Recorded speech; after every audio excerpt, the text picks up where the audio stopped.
Some of you are joining me for the first time. Some of you have known me before. Some of you have taken this course before. Those of you have taken this course before, some of these things are going to be similar to what's what has been taught in the past. Some of it will be new, some of it will be different, but just take it in your stride. And again, as we progress, if there's any questions, please put your hand up. Please stop me. There will be time at the end of the course to ask any questions. Uh, but if there's any pressing issues, please put your hand up. Please write in chat. I will try and monitor that as we go along. But yeah, so you can, okay, there's a question, I believe. In-person training will also be arranged in future. Again, it depends. Right now, like I said, we've just launched this initiative. Right now, it's online because we want to get to as many people as possible. In-person training, there's something that's in the works. We'll sort of have a think, we'll plan, and we'll see how things progress. But yeah, that's a possibility, but not right now, not in the next month or so at least. But yes, in person makes a lot of difference, and we'll try and get to it in whichever country we can, if possible. You're welcome, Ruxana. Right. Okay, so digital storytelling. So I just want to talk about digital storytelling today. So just a brief this is an introduction to digital storytelling. By taking the course today for an hour, you're not going to become experts in digital storytelling. I'm going to take you through the basics of digital storytelling, what it is, what it entails, what kind of how you create content, what kind of content sits in digital storytelling. I'll take you through a few examples. I'll tell you what's right, what's wrong. And then this is just the first part of a long course. Normally, when I deliver this course, it's a 5 day long course. So I don't want you sitting through 5 days of online sessions for this course. So right now, we're just going to do a short introduction to digital storytelling. And again, I'm aware of the time that people have other things to do as well, which is why we're going to keep these courses at bite-sized pieces. So we'll do like short courses to give something to you for you to have a think. And then we do a second session, we do a third session, that we're going to sort of build up on what we've learned. And again, there's going to be a lot of practical sessions as we go along. So today, as mentioned, we're going to do an introduction to digital storytelling, and we're going to talk about what digital storytelling is. I think I've done a bit of intro about myself, and I'll just go through it again. So again, my name, you guys all know, my name is Faras Ghani. I'm right now working as an editor on aljazeera.com. I've been at Jazeera for about 13 years now. I've been a journalist for about 20 years now. Again, like I said, I've worked in print, broadcast, digital. I teach and train digital storytelling and AI in content production with in a personal capacity, and also as part of the Al Jazeera Media Institutes. So that's me. I'm not going to go into a lot of details about myself because this is about the community and the course, not about myself. Let's start with the practical experience. I know a lot of you are joining us from all parts of the world. I want to see where you guys are joining us from. If you guys are on your desktops, scanning the QR code. If you guys are on your um, phones, go to slido.com and enter this in this number, 6213-070, and you'll see this screen on there. So yeah, if you can remember, it's a country, guys. So uh, let's focus on what we're talking about. And again, whatever we do in this course is there for a reason. We're not doing it just for optics. We're not doing it just so that it looks nice. There's a reason why we're doing everything, and then we'll get back to it at the end of this course why we did everything that we did. So we've got India, we've got UK, Canada, nice and early in the morning. Thank you for joining us from Canada. Qatar, yeah, I'm based in Qatar as well, by the way. We've got Morocco. I hope things are okay in Morocco right now with the protests and stuff going on. Algeria, Pakistan, we've got Turkey in there as well. 11 people have joined, responded so far. Let's give it a couple more minutes, see where people are joining us from. In the meanwhile, I'm just going to try and answer a few questions. Well, besides the recording, will the slides also be shared? Yes, I can share the slides as well. But again, keep in mind that it's what you learn, it's what you taken from this course. It's the practical side of things that should be the priority. But yes, the slides can be shared. And again, like I said, the recording of all training sessions will be shared as well. Got someone coming in from Kenya, Kashmir, um, India, Egypt as well. Okay, well done. We also looking at doing these courses in different languages as well. I've had some people express interest in doing courses in French and in Arabic. Depending on how much interest there is, we can do courses in Arabic and in French as well. Because again, we want to reach out to as many people as possible across the globe. So primarily English, obviously. But we can do in different language. So again, there's a group on WhatsApp, training and feedback at the training request and feedback. Please put in requests if you really need courses in other languages, and we can look into that as well. We've got Cameroon, so yeah, there's a few different ones too, about 5, 6, 7, 8, 10 different countries. There's still people typing in right now, so we'll give it a couple more minutes. Again, in the meantime, if there's any questions, please put it into chat. And we've got a few other people joining us as well.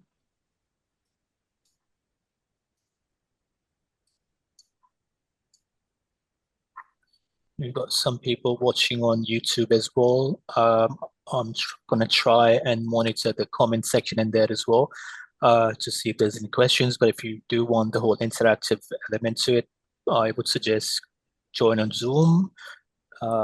Unless we've reached capacity, then you can watch the live stream on YouTube as well. Okay, I guess we've put in our inputs, so you can see that we've got again visual. This is part of one of the major aspects of digital storytelling, how you tell the story in a format which is engaging and which is sort of it just reaches out to the audience within a very short span of time.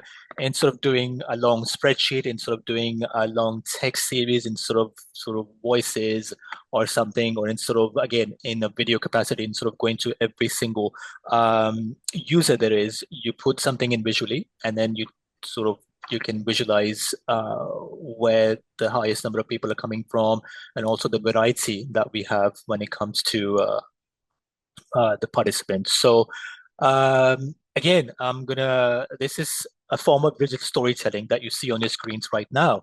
You can see how many countries and some cities are being represented. You can see, so you see Pakistan is right now the biggest image there is on the screen right now, which means that the majority, not the majority, the highest number of people from a country is Pakistan. So Pakistan has the highest representation on this course. This is one way of digital storytelling. Instead of doing lists and columns and documents or anything else, you can present these things visually. And when you think of it as an audience, think of it as how you would like to consume your content. If you were reading a Google sheet, or if you're reading a list, it would take you longer to read that. Instead, you can put something in visually, and it's easy to consume, it's easy to look at, and it's something that you can streamline, and it's something that you can talk about, and it's something that you don't really need to explain in detail that, hey, we've got these many people, Pakistan, 7 people, for example, Algeria, 3 people, India, 4 people, UK, 3 people. People can see, people can visualize, because again, we all live in a digital society right now. We are consuming content in a visual format. We are swiping on Instagram, swiping on TikTok, as opposed to reading a 2,000 word story. So we need to adapt our content to the moving world. We need to adapt our content to the changing platforms and the changing narrative that's been built in. So again, keep visual in mind, keep the audience engagement in mind. It's something we're going to talk about in detail as well. But keep all those things in mind when you start creating your content. Any questions on this? This is called a word cloud, by the way. Word cloud is a very easy, and this is made from Slido, which is again a free platform for a certain limit, and you can create your own Slidos. It's a very interesting way to do an interactive session on in person and on Zoom or any of these online platforms as well. So again, these tools that we use, these tools that we talk about, I'll be sharing these tools as well because again, it's accessible, it's very easy to use, it's plug and play as we used to say, and it's very visually, it's very appealing. So this is one of the storytelling tools that I use when it comes to digital storytelling and presenting my content and my learnings, and especially when it comes to data journalism as well. When you talk about data journalism, you talk about you do graphs and you do bar charts, you do pie charts, we do donuts and everything else as well. This is one way of doing data journalism and visually presenting your content. So let's come back to what we were talking about, digital storytelling. Um, and so when we talk about digital storytelling, again, like I said, we need to be visually very strong. We need to see where the audiences are coming from. We need to see what the audience's likes and dislikes are like. And in this day and age, I mean, I remember I used to work in a newspaper back in the day, and people wouldn't know how many people, readers, would be reading a particular story. We would know what the circulation would be. We would know how many newspapers we've printed. We would know how many newspapers we've sold. But we didn't know whether people were reading the first page, the back page, the sports page, the business page, the ads, the classifieds, whatever. But now with analytics, you know exactly what people are consuming. And I'm not going to say reading because people are not reading anymore. People are consuming. And I'm not going to use the word readers. I'm going to use the word audience because we are consuming. The audience is consuming, not reading. Because again, we could be consuming audio, we could be consuming video, we could be consuming text, we could be consuming data, we could be consuming photos, anything else. So we need to think about how people are, when you're creating content, you need to think about the audience. You don't create content to please yourself or your colleagues or your peers. You create content for the audience. There's no point in spending days and weeks and months creating content which is of no use or it doesn't come across or doesn't get across to your audiences. Uh, you want to create a content which goes down well with the audiences, which is being consumed, which people understand. Because if it's a very, for example, if it's a news content that you're producing, you want to make sure that if it's a very serious issue, people consume it, people read it, people watch it, people listen to it, people interact with it. So what you need to make sure is whatever you do, look at the audiences. Who are you catering for? What is the age group? What is the country? What is the demographics? Are you catering to a younger audience? Are you catering to middle age? Are you catering to 50 plus? Are you catering to someone in the corporate world? Are you catering to someone who's in the education field? Are you catering to schools?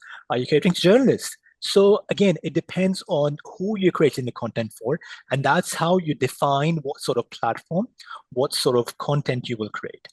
And again, you need to keep in mind what people's social media platform consumption is. Some people might be consuming on X, some people might be consuming on Instagram, some people might be consuming on what is probably classified as the most favorite social media platform in the world right now, TikTok, although things may change in the coming weeks or coming days if Donald Trump has his ways and how there could be a change in censorship and pushing of narrative and stuff. But that's something I'm going to talk about separately as well, narrative. And what kind of content you're creating? Are you writing? Are you producing photos? Are you doing social media content? Are you doing a podcast? Are you doing a podcast? Are you doing photo essays? Are you doing long form documentaries? Are you doing interactive? So again, it depends on what sort of interests you have, what sort of things you care about most, and what your expertise are. So keep all those things in mind when you're creating your content. And then we're going to do one more Slido right now, just to see how you're consuming your news. So again, one more Slido, please. If you want to scan the QR code, if you want to go onto Slido, put in uh, this number 1529067. I'm just going to bring up the screen right now. So this always brings up very interesting results. And again, I get what I said before. Everything that we're going to be doing right now is there's a reason behind it, why we do this and why we're doing this. It looks good, yeah, but there's a reason behind it. I'm just going to read through while you guys do this. I'm just going to read through some of the comments. Mostly people in Pakistan use TikTok and Facebook, correct? Facebook is still predominantly very popular in the Middle East and in South Asia.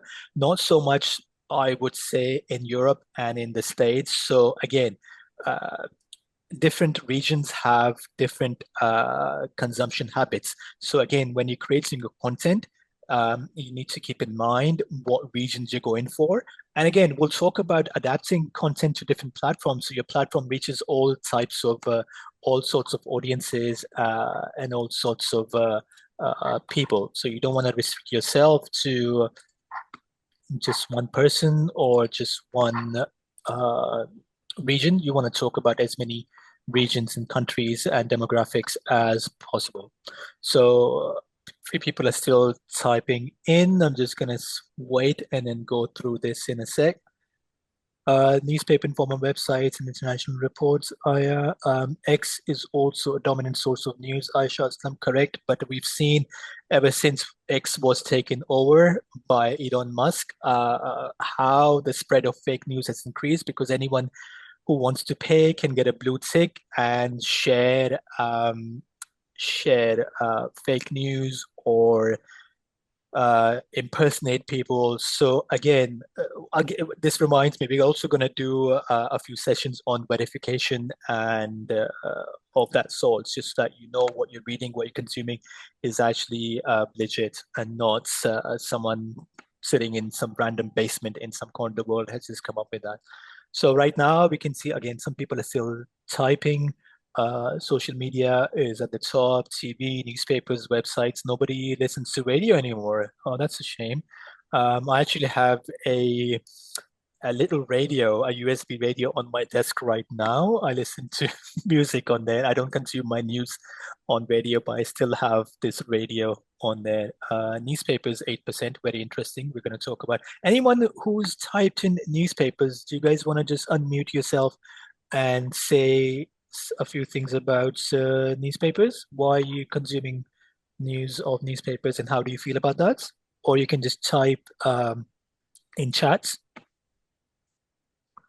Newspaper converted to e-paper nowadays in Pakistan, mostly media channels converting to digital media generate. Correct. Yeah.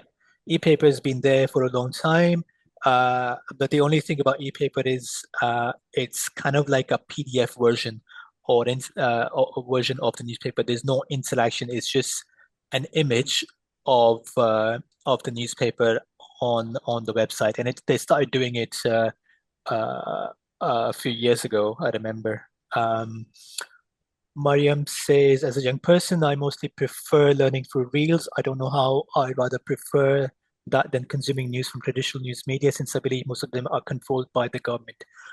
Interesting point. Newspapers are not controlled, well, most of them are not controlled by the government, but there's a huge aspect of government interference in there. I use the word interference because most of newspapers survive a lot on tenders and government ads. That brings them a lot of money.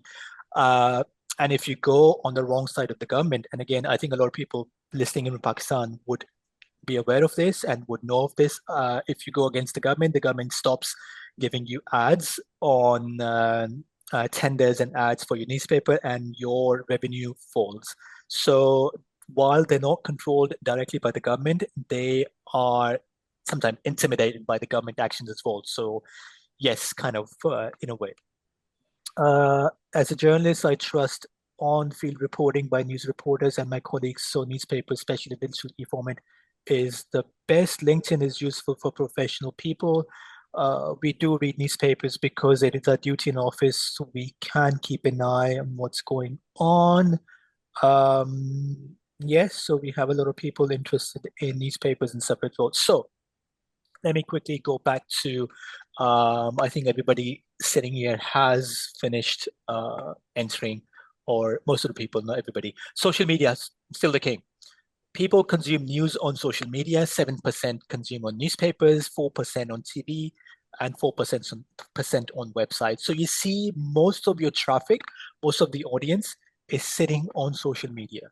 It doesn't mean that these people do not read newspapers, do not watch TV, or do not go into website, but the preference lies in social media. So what you need to do is, even if you work for a newspaper, even if you work for TV, even if you work for a website, which I do as well, you need to make sure that the content does not sit just on one platform. The content doesn't sit on the website, or it's not just for TV, or it's not just for newspapers. And this is something we're going to do, maybe not today, but in future digital storytelling courses, is how to adapt a single piece of content for different platforms. You write for a newspaper, but you need to make sure, again, reaching the audiences is key.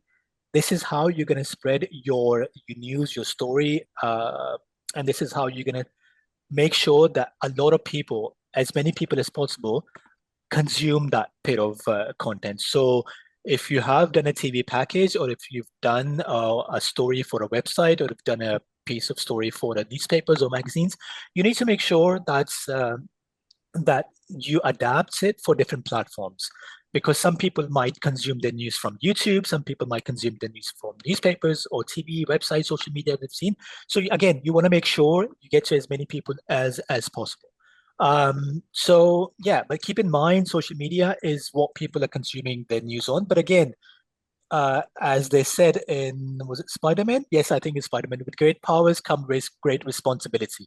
So you need to make sure, if you are creating content for social media, you have it verified. Don't just retweet or post or share something that you've seen someone put up without verifying this is actual news. Uh, Make sure, if you are a person of authority, make sure you've verified it, make sure this is legit, make sure this is authentic, make sure what you are passing on is something you can verify. We've got a comment also, nowadays ChatGPT and other LLMs are also being used. How do you see the effect of AI and how we can? We will come back to AI in a different course. I'll go back to it at the end of it. AI will also form part of digital storytelling. Maybe not today, but we'll go back to a lot of LLMs and a lot of content production tools later on. Somebody has a question. Ruxana, you unmute. Is there a question you want to ask? Um,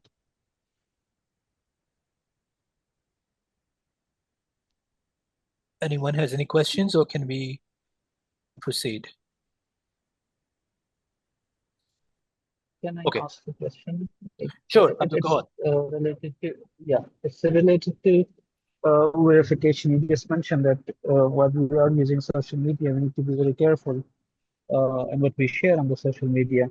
What happened recently is that I shared this news by BBC regarding it was a story about how the foreign government has kind of banned books by women authors in Afghanistan. So one of my friends then questioned me that did you verify that? Uh, to which I said no, I did not. But since it was a story by BBC, I took it for a real one, which then we had a discussion on how stories or narrative are being framed. So I just want to I'm not a student of like media. I am a student of humanities, English literature, doing MPhil, but I want to as a learned person, let's say if I want to verify a story, what should I do first? Like rather than getting into uh, the detailed part, what should be the preliminary steps to verify a story that we should share on like social media? Okay, interesting question. Thank you, Abdulwahid. The question was about verifying from digit sources. I think the problem is right now in the digital age, everybody wants to be first.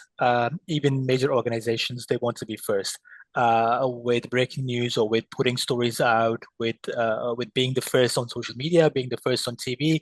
And I've seen this a lot in South Asia that TV channels, especially, they will have this big drum roll and they will bring in these slides and saying we are the first to tell you that this is being done without verifying, without confirming things have already happened. This is a problem that as a legit organization, you're supposed to verify, confirm, and then put these stories out, not just say that we're hearing reports or somebody's saying this or somebody's saying that.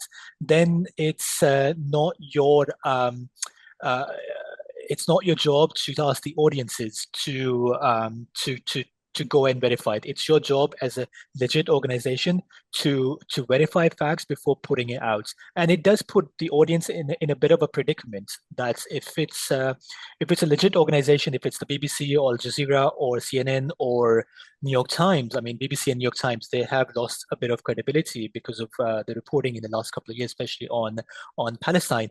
But and how they have been parroting, not just them, but a lot of the organization as well, that you just take one side's view as facts. So you have to be careful with the kind of stories that you share. And again, it's something that you have to cross verify. And again, we'll go back to it in a different training course, which is about verifying and content verification on social media platforms. So yeah, so it's difficult, but it's something that you need to do. It's something you need to cross check. Yeah, I think that kind of answers your question. But again, like I said, we will go back to it in a different course. Okay, so consumption of news, that's done. We will go back to our training. Um, I'm just going to read a book to you guys quickly. This is something I've been doing actually for the last 2 years. This is a book I love. This is a book that I probably most of it I remember by heart.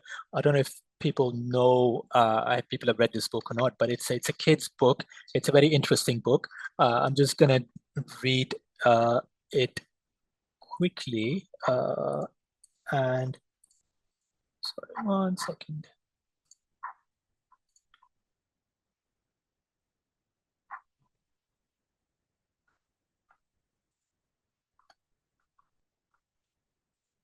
Okay, so I'm going to read this book to you guys. It's called, as it says, Giraffes Can't Dance. Um, Gerald was a tall giraffe whose neck was long and slim, but his knees were awfully bandy and his legs were rather thin.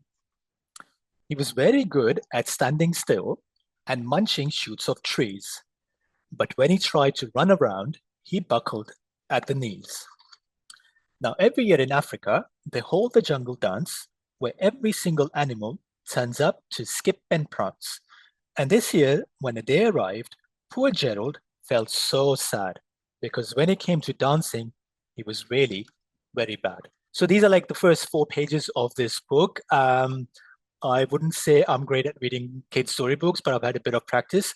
So you saw a one-dimensional view of reading a book. Now let's you can see my screen. Now we've read the book. Now let's listen to the book and see uh, what kind of difference it makes. By Giles Andre, illustrated by Guy Parker Reese. Gerald was a tall giraffe whose neck was long and slim, but his knees were awfully crooked and his legs were rather thin. He was very good at standing still and munching shoots off trees, but when he tried to run around, he buckled at the knees. Now every year in Africa, they hold the jungle dance, where every single animal turns up to skip and prance. And this year, when the day arrived, poor Gerald felt so sad, because when it came to dancing, he was really very bad. Right, I'm going to stop this here. Interesting, right? You saw the difference? You guys saw what I was uh, trying to do. In the first instance, we heard it was, say the content was just my voice. You couldn't hear any actions. You could not hear any, uh, you couldn't see uh, any videos. You couldn't see any animation. You could not see uh, multiple platforms, say, for example. So while the reading was pretty good, you saw in the second instance, I'm pretty sure a lot of you, most of you, would like how things were in the second one.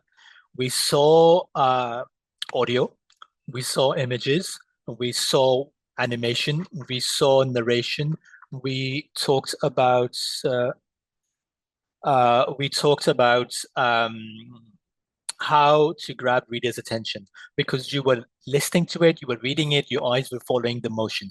This, as compared to when I was reading a book, grabs the audience's attention more in a much better way because you have like three or four contents, three or four types of things being thrown at the audiences, and you get to consume the content easily. So this is also part of digital storytelling. When you're creating your content, you need to think about all the other things that um, we talk about. Not just restrict yourself to just one platform, not just restrict yourself to just text or videos or audio or interactives or infographics. You need to combine everything that we talked about. So I'm just going to do a quick outline of this course. Today we're going to be talking about what is digital storytelling. We're also going to talk about basics of journalism, what makes a good story. We're going to be storyboarding as well. We will talk about problem solving. We'll talk about text, photos, videos, audio, data and numbers, infographics, and then we're going to bring it all together. It doesn't mean that every story that you have must have data, numbers, audio, infographics, videos, photos, text. No, it doesn't mean that. It doesn't mean that you just put everything together and do like a fancy, colorful presentation. It does not mean that. You need to pick your content wisely. You need to pick your content based on, remember the second, third slide, I think, believe that we had. Let me go back to it so that you can how people consume your news. What's their favorite social media platform? What kind of content you want to create? So you need to keep in mind who you're creating this for. Again, remember, like I said before, you don't create this for yourself. You create it for the audience. You create it to make sure that your content goes across, not just sits with you or it's not consumed, all of that sort. So you need to make sure that you choose the platform wisely. You need to make sure that you have a good combination of text, photos, videos, audio, graphs, storytelling methods. But remember, don't throw everything in there just for the sake of having all those components in there. Pick wisely.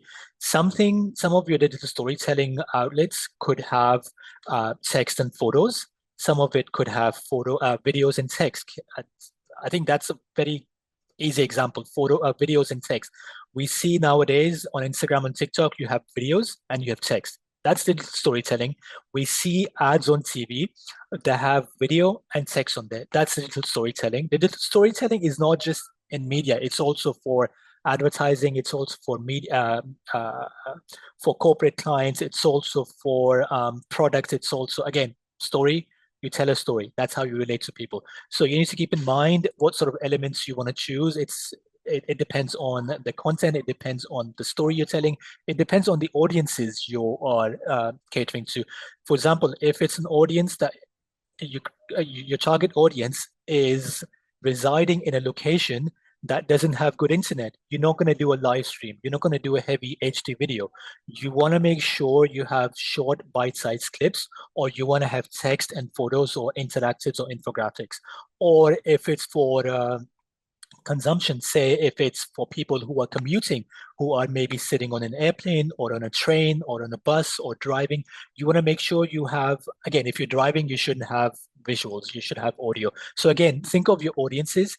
Think of, again, when you're thinking of people who are driving, when you listen to the ads that you get on radio, you're not going to get visual ads, you're going to get audio ads, right? You're going to You're gonna grab the audience's attention by audio, by narration, by people talking, and by jingles and everything else as well. So again, keep in mind that you have text, photos, videos, audio, data, and numbers, infographics, and then you bring it all together. But don't throw everything in there just for the sake of either showing off or for the sake of, hey, I can do this. You're consuming yourself that bit. You're not letting the audiences get the best out of that. Okay, so that was the course outline. But you're gonna any questions so far? Any quick questions, or we can keep the questions for the end. We have a bit of time, and this again, like I said, this course is not a very long one. It's a very bite-sized course that we're gonna talk about, and then we'll go to questions and something else. So we're gonna talk about what is digital storytelling. So again, digital storytelling is a combination of text, videos, photos, audio, music, narration, infographics, visual edition, and animation. Again, I will keep repeating that. It doesn't mean that every content you produce needs to have every single thing in there. It doesn't mean that if you go and produce your next piece of content, it should have all 7, 8, 9 different types. You pick and choose wisely. I'm going to show you some examples of the kind of storytelling content that we produce, and you can see some have some bits, others don't have those kind of bits. So we talked about digital storytelling. For publications, it helps with the shorter attention spans. Nowadays, we've seen from research and also personal experiences that the attention span is falling. People generally consume content, not just news, but also content on Instagram, on social media platforms, on X, on TikTok, on Facebook, or on YouTube Shorts, which means people would not have time to sit through and read a 1,000-word story. They would rather consume something in a 5-second slide, or in a 10-second reel, or a 20-second reel, or in terms of audio, or in terms of visual content. So because digital storytelling reaches out to you in multiple formats, it helps with the attention, it helps with the shorter attention spans. It's going down and down. We are sliding on Instagram instead of scrolling on a 1,000-word story. So again, that's something you keep in mind. The other thing you need to keep in mind of how digital storytelling helps is keeping the audiences engaged. There might be an interactive element, like we did the 2 Slidos earlier on. There is audience interaction. They are in charge, not you. As long as you keep them interactive, the element interactive, and you keep them interacting with your content like quizzes, or where you have to enter your input, they will stay with your piece. It doesn't mean that every single content, again, has an interactive element, because it can't. You need to make sure you create the content according to what your requirements are, what the audience's requirements are. And then you have the content in preferred format. Again, like I said, we have text, we have photos, videos, interactive, and we will adapt each piece of content that you do to different platforms. So it goes to them in a preferred format. It goes to them in a format they prefer getting their news from. Again, the poll that we did, majority said social media, some people said newspapers, TVs, website. The audience will have all those accessibility options. They can consume, if you're creating for a newspaper, they can read the story in a newspaper, but also have the option of going onto the website and the social media to consume the same content, but in a different format, okay?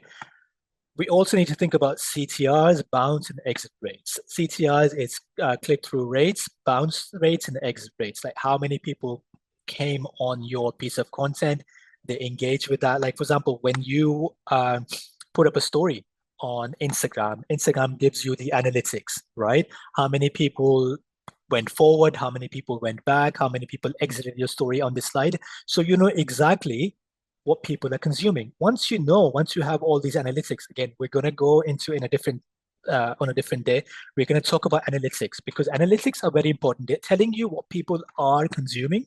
They're telling you what people are interested in, so that you can cater your content to that.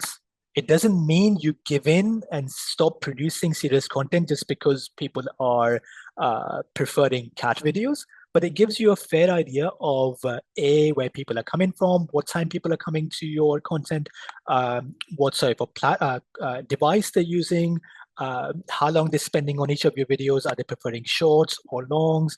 Long videos, are they tapping it? So it gives you all those insights into your audiences. And once you have a bit of insight, you can cater your target audience. You can cater your content to your target audience. So that's for publications. Again, if you are coming from a business background, if you have a startup, you have a business, if you have a corporate organization, it also increases the engagement, increases reach, conversion, return on investment. It enhances the learning experience, and it also helps build brand awareness, because if you're creating content which is resonating with your audiences, they're gonna come back and consume more of the content that you create. So I'm just gonna show you a few quick examples of digital storytelling. And then you'll see that this is nothing new. This is something that you come across almost on a daily basis. This is something I produced last year on polio workers in Pakistan. I was there on the ground reporting. So right now you can see there's two content types on there. You have the text and you have an image. And it gives you a scrolling element. You scroll down and you can read about it. Again, it's broken up by some images that breaks up the text, and it shows you, again, the images are not there just to break up the text. They're there, that's one of the reasons. But the other reason is actually to show what's happening in a visual format. So you see polio health workers on the gate of someone they're going to go and administer polio vaccine to.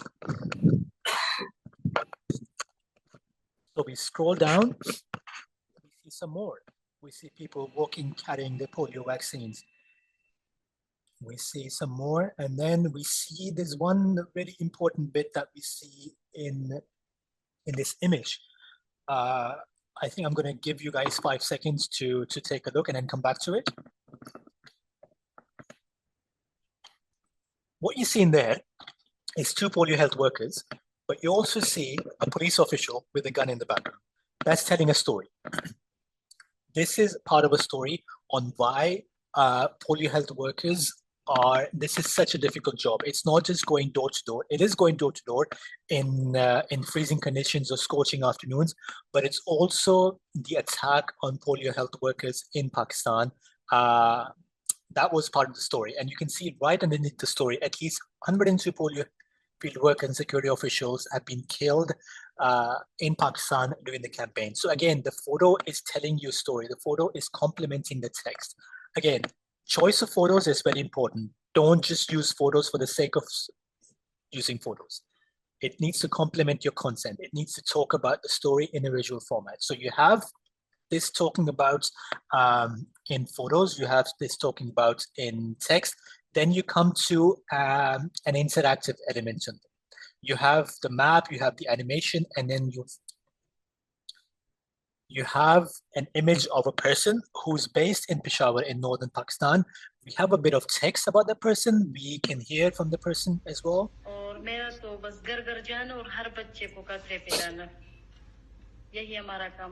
So it gives a sort of a personal feeling of you are interacting with that person yourself. That person is interacting with the audiences direct. When you hear it from the person you're reading about or you're hearing about or what you're viewing, it gives that additional engagement factor. It gives you that feeling that's, yes, this is a human. We're reading about a human, but we're also now looking at a human. That human is talking to us. And again, it also gives you an interactive format.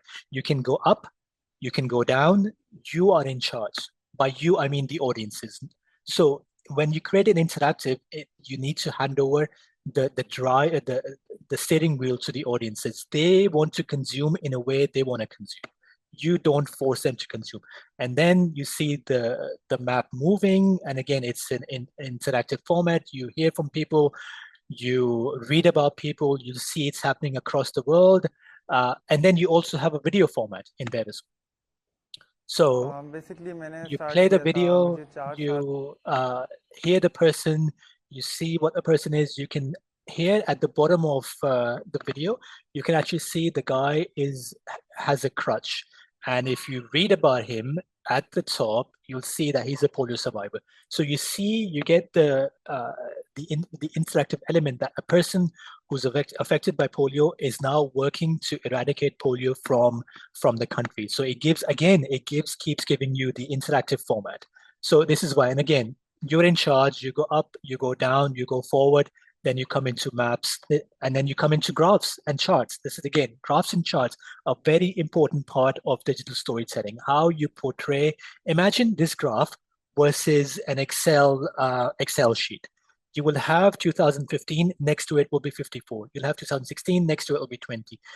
It will give you the information, but it's not going to be engaging, and it's going to take longer on an Excel spreadsheet or a Google sheet to consume that bit of information, to see which year was the worst, or which year was the best, or which year had so many. You will have the same information. The Excel sheet or the Google sheet will have the same information that we have, but it gives you, this graph gives you the same information in a much more interactive way, in a much more engaging way. And again, this is there on a website. This can be a slide on Instagram. This can be a slide on TikTok. This can be part of a video. You can embed a slide in video. You can do it in a short video. You can do it in a long video. This can be, again, this is multi-purpose. This is multi-platform as well. You can have, and again, this is from last year, so the cases have actually gone up. As you can see, this was from August last year. So that was one example. Again, I'll give you one more example that we did. This is from the Mediterranean Sea, where the sub-Saharan African migrants try and cross over into Europe on little boats, and I was on board one of the rescue vessels. This was a few years ago, before COVID actually, and I was sort of cataloging why these rescuers are risking their life to save people they don't know, they're not aware of. So again, you have some sort of text, you have the scrolling element, and then you have the sliding element, because we want to show two sides of a person. This is the human being. He has a life, he has a role, he has a personality outside of what he's doing. And then you slide and you talk and you see this person in action. So again, this is like an interactive format where the audience is in charge, in command of what they're doing. Again, you have the text as well. Again, interactive format. This is a slider. This is a slider that we use a lot of times to show before and after. Like, for example, when an earthquake happens, you have a photo satellite image of how things were before an earthquake, and then you have satellite images of how things are after an earthquake. We've used this a lot in Gaza right now, how things were before Israel demolished everything, especially in Khan Yunis in the south, and in Gaza City right now, how this campaign of taking over Gaza City and making it inhabitable, you see how things were thriving before Israel's attacks, aerial attacks, ground attacks, and now remote controlled bomb vehicles in there. And then you show it how things are after that. So again, one more example of digital storytelling tool. We talk about, again, story. This was a thing back in the day, but now you can use it as an Instagram story. You have an image, you have text, then you tap, you have some sort of video on the next slide. You show people in action. Then you have some sort of interview, listening from the audiences. Yes, I will share links to all these stories, Randa. I've just seen your comment. I will share links to all these stories so you can have a look yourself. Then you talk about child labor in there. Again, a simple image, a bit of text, it tells you a story. Then you take people right into the action. You have some text, you have captions, you have the video, and you see from this person's face how deeply it has hit them. You can see the emotions on their faces while they're talking. So again, you want to make it as interactive as possible. You want to portray, you want to relate the emotions of your story to the audiences. And again, it's possible in text, but again, when you look at videos, it just tells the story in a much, much better way. I think, yeah. So I think these are some of the examples. I'll share these examples. And again, I've just seen a comment from Junaid. Recently, I did a story on flood victims. Women will share in group, but we have too many problems, so we didn't take any pictures. Yes, that's the thing as well. In some stories, in some places, People will not allow you to take their photos, their images. There's ways around it that we will cover in ethics. You can hide their faces, you can blur the faces, you can do background voices. I'm actually working on a project right now on climate change where people don't want to show their faces or don't want to have their audios in there. So I had to, again, AI, you can take the permission, you can create AI generated voices, and you talk about the same story in there. So a few examples, I'll share all these examples with you later, but too many examples to go through. But again, this is something I will keep coming back to. Despite all the tools that we have right now, despite all the amazing video production skills or photography skills that you have, despite all the jazz and the buzz, remember that the most important thing is engaging the audiences and putting your message across. That's the most important thing. You want to make it as appealing, visually appealing, and as you would say, as sexy as possible, but you don't want that to lose the focus. You don't want to show what you can do. You want to talk about the content. You want to talk about the story. You want to talk about the people that you've talked to. So keep that in mind. Keep that the audience needs to know what you're actually talking about. Okay. Sometimes we fall into the trap as journalists that we create content to impress our peers, our colleagues. That hey, oh, this looks really good. I remember I used to work for a newspaper in Pakistan, and we emphasized on visuals. And the kind of feedback I got was, hey, the pages look amazing. But my question to them would always be, did you read the content? Did you read the story? Majority of them did not read the story because they were so amazed by the visuals and that they didn't read the story. So it's important to have the visuals there, but it's also important to talk about the content. It's also important to talk about the kind of things that you are also talking about, the subject, the content matter of the story. Okay, so again, a few recent surveys that would help you. I will share these surveys with you guys later on as well. But it just shows it's useful to keep these surveys in mind. It's useful to look at the recent surveys that have been done because they tell you how what the consumption habits are for people right now. So you see there's a big trend. People are relying more on social media for consumption, and also what kind of social media are they using? Are they using Facebook? Are they using YouTube, Instagram, TikTok, X, Reddit? Are they more men or women? What the age ranges are? So again, all these research, all these analytics that have been done, they're there to help you out. Also, if you have your own website, or if you have your own channels or your own platforms, keep an eye on the analytics. We'll go into analytics on a different day, on a different time, but analytics are very important. They're not there just for the likes. Don't just look at the likes, because likes, as you would do, you just tap on something you like without consuming it. Okay. The real analytics are how long people were there for, how long if it's a video, how long were people watching it for, what did they go to next, where were they coming from, what kind of things they consume. Okay, so don't rely on just the likes number at all, because that doesn't tell you anything. That's seen as a gauge for popularity, a popularity meter, but it's not. If 50 people click like on your video on Instagram, but nobody actually consumed it, what's the point? You're actually wasting your time creating content that people are not consuming.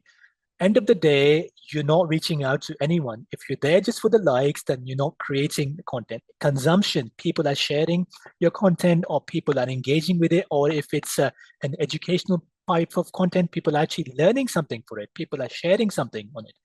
That's actually what matters. That's the kind of analytics you need to keep an eye on. And again, keep an eye on all these surveys that are being done. Keep an eye on the analytics, because they actually tell you something that you need to keep an eye on. Okay, I'm going to move forward. Again, some more news platform preferences that people, you can see digital devices, the interest is going up. TV, the interest is going down. Radio, the interest is going down. Print, the interest is going down. It doesn't mean it's dead. In some parts of the world, TV is still the king. Unfortunately, people still think TV is the best because, again, people are consuming a lot of content and news on TV. So if you are in that part of the world, if you are creating content, keep an eye on TV. If you are in a part of the world which is solely reliant on digital devices or social media platforms, create content for that. If it's just for that particular demographics of the country. But again, cross-platform thing. I'll keep going back to it. Look at the analytics, look at where your consumption is primarily based out of, look at where your audiences are, and create content based on that. Again, some more, I'll share this with you later on as well. I'm just going to move forward with that. I'm just going to do one more Slido. So again, scan the QR code, join Slido at 3300863 and see what emoji best represents your work life right now. Not what you're feeling right now, not what your personal life is like, but how do you feel at work? And by right now, I don't mean sitting right now, but generally right now, what's the mood? So scan the QR code and you can join the conversation on there. Sad, okay. I have no idea what the emoji is. The second one, unemployed, okay. There's some people typing.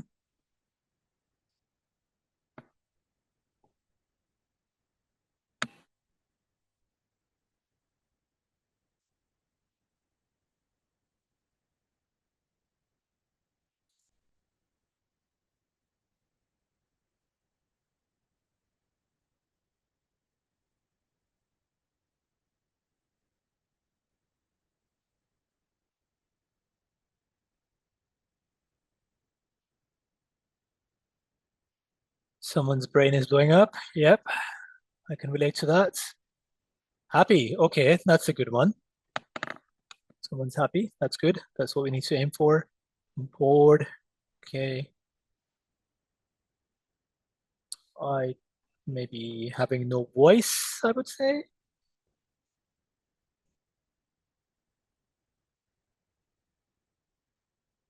Someone is still typing. We'll just give it one more minute and move on. So again, this is what people are typing, people are putting their inputs in. This is one way of telling a story, right? Again, word cloud, we saw word cloud studying right now, like you. Word cloud is, we saw in the first example where people are joining from.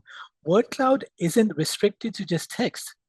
We live in a world of visuals right now. So when you're creating your content or when you are interacting with people, you can interact in terms of emoji. I'm sure a lot of you would have seen the Emoji Movie. I've seen it as well. It tells a story. And again, how we react to WhatsApp messages, how we react to a lot of messages that come through. Sometimes we react with an emoji. Sometimes we talk in emojis. Okay. So, and again, it's visual, it's quick. You don't need to type it. It's interactive as well. So again, don't forget the visual world. Don't forget when you're doing, maybe you're doing word cloud right now or anything else as well. When you're creating content, do not forget the visuals. Visuals are, again, it's an interactive format. They tell the story. Remember the graph that I talked about in the polio story? It told you within the first 5 seconds what the year was with the highest polio cases in the country. A Google Sheet wouldn't tell you that quickly. It will tell you the same story, but it will take slightly longer. And we don't have slightly longer right now because the attention spans across the world for audiences, they're falling. Okay, the attention spans are going down, so we need to capture the attention. Next time you do an Instagram story, or a video, look at how much time people, when you look at the analytics, besides the likes, when you look at the analytics, look at how many people spent on that slide. Was it 1 second? Was it 2 seconds? Was it 3 seconds? That's all you have. You have 2 seconds to grab the audience's attention. Otherwise, people are going to go to the next one. They're not going to sit through the entire 19, 20, 10, 5, whatever seconds your story is or your reel is to see what it's about. You either grab the attention in the first few seconds or you've lost your audiences. Okay, so be it text, photos, videos, emojis, make sure that you get the attention straight away. Okay, so we're going to move on. Digital storytelling, I'm going to go through it quickly. It starts as an idea. The idea could be a story that you want to tell. The idea could be a startup. The idea could be a documentary that you want to talk about. For example, the idea could be, going back to one of the examples, the polio health workers in Pakistan. You then do your research. We'll do practical aspects of it in another section, but right now it's just the theoretical part of it. So after the idea, you talk about research. Once you've done your research, you know exactly what you're going to talk about or write about or do a video about. You do the scripting. You write the script if it's a video, or you write the outline of the story if it's a text piece, and you think about what sort of visual elements you're going to have on there. That's storyboarding. So when I was doing the polio piece, I knew I was going to have the interactive map format. I knew I was going to have text. I knew I was going to have photos. I knew I was going to have videos. And I knew I had to do a lot of research for the polio cases. So I had to do a lot of research for the stats. So before storyboarding, I knew all that. And then I did the storyboarding. This is what I have. And now, before news gathering, I know what I need to research. When I go on the field, I know I have to speak to people for text. I know I have to do some videos. I know I have to do some photos. I know I have to do audio. And I know I have to do some news gathering with regards to data. So I need to reach out to organizations or officials. Once you know exactly what you need, your time in the field, or if you're doing it from home, the content creation is going to become much more easier, because you won't create and then you'll see, whoops, I missed something, or maybe I should have that, or maybe I should have that. It happens. We'll go into problem solving later as well. It happens. But once you've done the storyboard, you know exactly the elements you need, what kind of elements you need, who you need it from, and how you're going to put it all together. So once you have your news gathering, you have your interviews, you have your photos, you have your videos, you have your data, you can make your text, you put it all together. Again, not every piece of content will have text, photos, videos, data, audio, map, interactive, drafts, everything. You pick and choose what works best for you. You pick and choose what works best for that story. Maybe, first of all, you're just going to do a 1,000-word text story. That's fine. Do a text story. Then you convert that text story to an Instagram story. If you have the images, you put the images in a story format and you put the text on top of it. In images, you can have the photos, you can have the videos, you can have the graphs. You can also do reel using the kind of videos that you recorded while you were in the field. Okay, you put it all together for different platforms, and then you have the story. Okay, so but there's a few things you need to keep in mind when you're doing when you're creating content. The text needs to be short. Okay, you cannot have just 2,000 word or 5,000 word pieces unless you're doing a long form. If you're doing a long form interactive, you can have long bits of text. Okay, but if you're doing a short story, keep the text short. It should paint a picture, but used to complement other elements. Remember the whole security aspect of things. I talked about 102 health workers and security officials killed. You have a story and you complement that to tell the same story in text as well. Transition seamlessly into chapters and events. Okay, then you have the stories to complement your content. You do horizontal, you do verticals, because if you say, for example, if you're making a website, you would prefer the horizontal photos. If you're doing social media, you would prefer vertical photos. Like if you're doing something TikTok, okay? So again, when you're doing the storyboarding, remember we did the storyboarding in the last bit.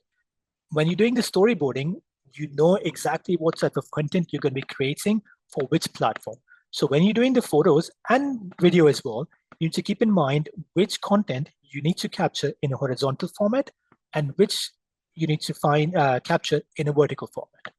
You can always shoot something horizontal in photos or videos and then convert to vertical. But when you do vertical, it's near impossible converting it to horizontal. So if you only have limited time, I would suggest take photos and videos horizontal, and then you can convert that to vertical, but don't do vertical unless you're capturing that video just for a single platform, okay?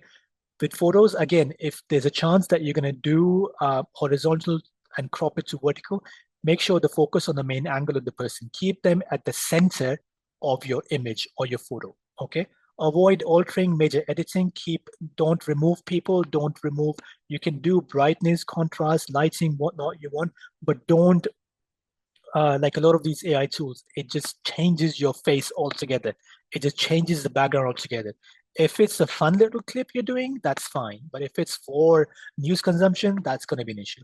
Again, with video, keep the angle of the story in mind. You do face-to-face interviews and you do a lot of B-roll footage to transition into that. Okay, so if you're talking about someone, health workers, again, for example, you do a face-to-face interview, but you also record them in action.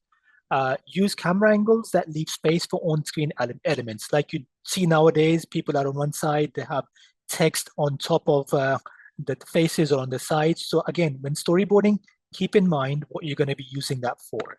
If you want to have text on screen, make sure your subject is on one side so you have space for the elements that you want to put in. Okay. Then you have the audio, must be broadcast quality. Test equipment before using. Always test the audio equipment, the photo equipment, the video equipment before you use. Use microphones. Don't rely on built-in microphones because they do a lot of they pick up a lot of background noise. You don't want that. You want crisp sound audio coming from your subject. Okay. Keep the dialogue short. If you want to use background music, if you use background music, but make sure people will be listening to it on headphones or on speakers. So you need to keep both those elements in mind. Data and numbers, data journalism, sift through those numbers. AI can do that as well, but you can use it manually as well. Sift through the numbers, look at the trends, compare numbers to see what are the most useful figures.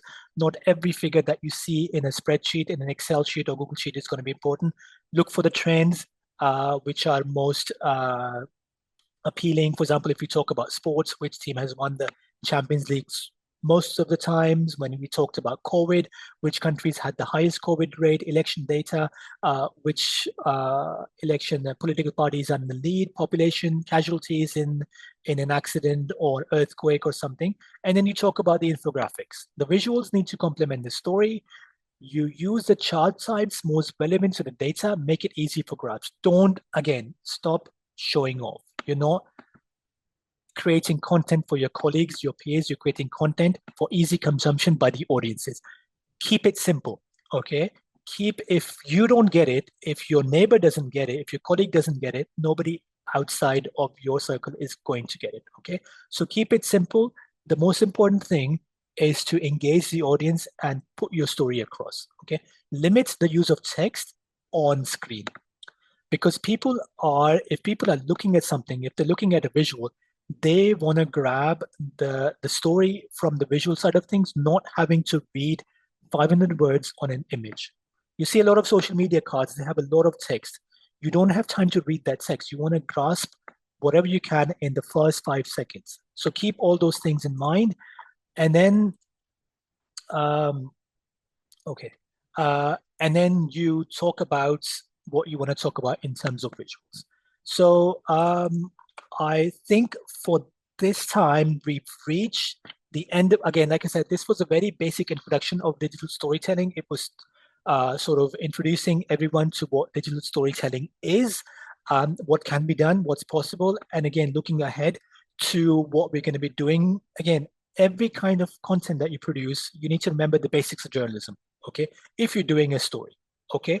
And again, in the next session, we'll talk about how to create content for the digital platforms. We will talk about text, photos, videos, podcasting, interactive elements, social media. What else? I mean, there's so many things I keep forgetting as well. And then we will talk about how to put it all together. We will also talk about mobile journalism and audience engagement, because now when I'm shooting video and photos, I don't use my DSLR. I have 2 DSLRs, but I don't use them. I use my phone, and we'll talk about why mobile journalism is on the rise, why it's so easy to shoot content, to record content in terms of even text you can type on a phone, in terms of photos, in terms of videos, in terms of creating, in terms of broadcasting as well. Your phone is your own broadcasting channel. If you have an internet connection, you can be your own TV station. You can be your own radio station. You can be your own website. You can be your own social media entity. Okay, so we will talk about mobile journalism, how to create content, how to share content. And again, we will all talk about audience engagement, because again, and I keep emphasizing it, analytics are key. We keep going back to it. We keep talking about this. You need to make sure that you look at audience engagement beyond the likes. Okay, so we will dig deeper into it. and we will talk about what can be done, what can be done. So remember, put the subject at the heart of the piece and talk about the human story. Okay. Again, the few examples I showed you, they did precisely that. Talk about the humans at the center of it. This is your core purpose, be it in advertising, be it in journalism. Okay. So that sort of concludes our session today. This is just from the few links that we've been talking about. Yep, I'm back. Any questions, anyone? You can, again, you guys can unmute yourself, put your hand up. I can unmute you, or put in the question in the chat box, and I can try and answer that. When is the next session? I don't know, to be honest. I will put it out because, again, right now I'm lining up your free sessions. We're going to have a session on actually, we're going to have some very interesting sessions coming up. We will talk about, there'll be a second session on digital storytelling where we'll talk about what we talked about and take it forward. We're also going to talk about feature writing. We're going to talk about narrative building. We're going to talk about the use of Google Sheets for journalists. We're going to talk about podcasting. We will talk about interactives. We're going to talk about data journalism. So these, and also we're going to talk about photojournalism. We're going to talk about sports journalism as well. So I'm just in the process of, and again, yes, AI tools for content creation. That's something I'm going to be delivering as well. That's some sort of tools that you can use to just help your life if you are in a newsroom, or if you're a content creator, or you just want to make AI do more than just write your emails. Safety and security for journalists and how to navigate this area. Yes, we will look into safety and security. We will also talk about mental health for journalists and mental health for newsroom, because that's one topic which is very close to me. I actually recently published an academic paper on mental health in newsrooms and classrooms. It was published, I think, a couple of months ago. It was like a 8,500 word paper on mental health and journalism, but it's something that we keep forgetting. It's something that's we keep overlooking. It's not a priority for newsrooms right now, unfortunately. The priority is creating content, workload, deadlines, putting more and more stuff out. So we're going to talk about mental health as well. But again, the group on WhatsApp, the feedback and training request, can you share your paper on mental health? I'm very interested. I'm going to put it, I'm going to share it on WhatsApp shortly, or actually I can probably do it now. Give me just 1 second. I'm going to put the link in the chat right now. This is the paper on mental health. It's when you, excuse me, when you click on this paper, when you do go to paper, it's not an 8,500 word of text. It's in an interactive digital storytelling format, because again, I teach this, and this is something that's been consumed. So this is something I want to push forward. So the paper, when you see it, it has videos, it has audio, it has text, it has photos, it has graphs, it has all the interactive formats, because again, for two reasons. The content that I produce, it needs to resonate. It needs to sort of go and influence people. People need to get into it and get engaged with it. Secondly, because mental health is such an important topic that's been neglected, I need to make sure that it's read and it's consumed, which is why it's an interactive format. How do you make your content stand out to the audience in a space saturated with content? Again, it depends on what kind of content you're producing. It depends on what your audiences are. We will actually do a lot of social media engagement. We'll have a separate session on social media engagement. We'll have a topic on Google Trends. We have a topic on Google Explorer, how the algorithms are changing, how Google's changing, how social media algorithms are changing. So we will talk about all that. But again, I will keep going back to the analytics. Look at where your content is going. Look at where the audience is coming from. Look at how they're consuming, okay? And then adapt accordingly. Just because you're good at speaking doesn't mean you have a reel in which you're sitting and talking for 30 seconds, 40 seconds. inputs, enter all the elements that you think would be interesting. Make your audience stand out. Engage with the audiences. Engagement is key, because if you're just looking at the likes and people asking you questions, you're not responding, you're not engaging with the audiences, which is the worst thing you can do with your content. Once you engage with the audiences, people will come back to, people will see that you are engaging with them, you are responding to them, you are talking to them, you are learning from them, and they're learning from you. So it needs to be, again, like I said, with this whole community as well, it needs to be a two-way traffic. And it's something I can learn from you, tell me. If there's something you can learn from me, ask me. Could we have some practical hands-on session on fact-checking and tackling misinformation, including the use of AI? Yes, we're going to do a fact-checking and verification topic. It'll be coming, I would say, in the next couple of weeks. Please keep an eye on the workshop section on the website. And please keep an eye on I will do the announcements as mentioned on the WhatsApp group. The next session would probably be next Saturday or Sunday.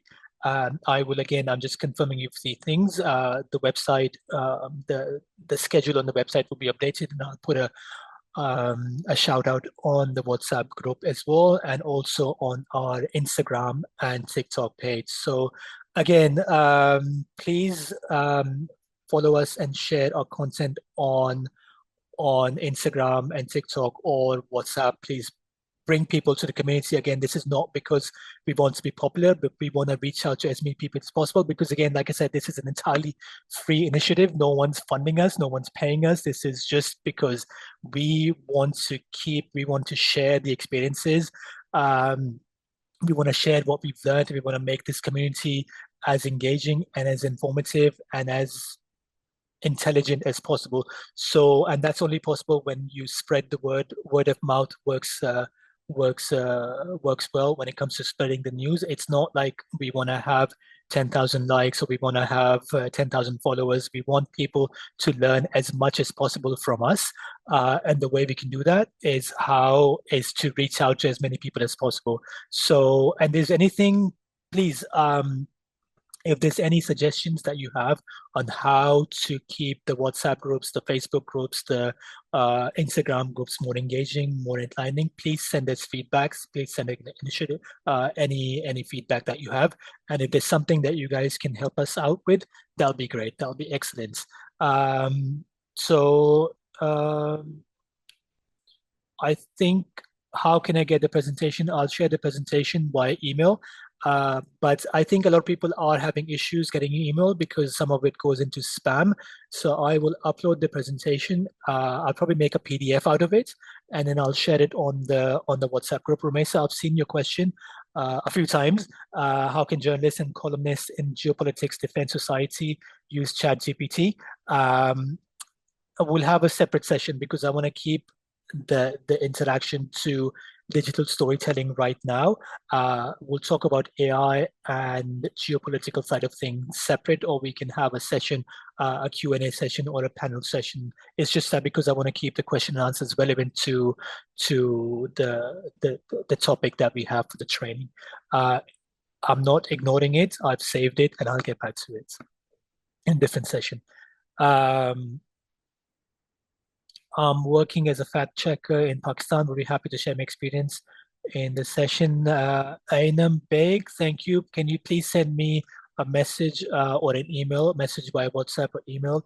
We would be happy to have you on board and share your experience and present your findings. Again, that goes with anyone who's on this call or listening to this recording. If there's something that you need to share, if there's something that you have experienced you want to share with the community, please let us know. It's not like I'm only picking people who have 20 years of experience. No, again, two-way traffic. Please reach out to me on WhatsApp or on email or any of the formats. If there's something you wish you need to learn, or if there's something you wish you need to present to people, or if there's something that you can help out with, if you can help out with some of our social media, please let us know. If there's something that you want to present, please let us know. If there's a workshop you want to do, please let us know. Again, two-way traffic, the whole community side of things, the whole Learnity side of things, where you learn and form a community. Okay, thank you, everyone. That was great. I hope that was of some use to you. Again, we're keeping these sessions short. and snappy, because again, attention spans, we don't want to do a 5-hour session. Thank you all for joining in. Thank you all for the link once it's up on our WhatsApp group. Thank you, everyone. I hope this was of use. And again, this was just the first of many sessions we'll have. And again, keep the feedback coming. Thanks again. Thank you. Take care, everyone.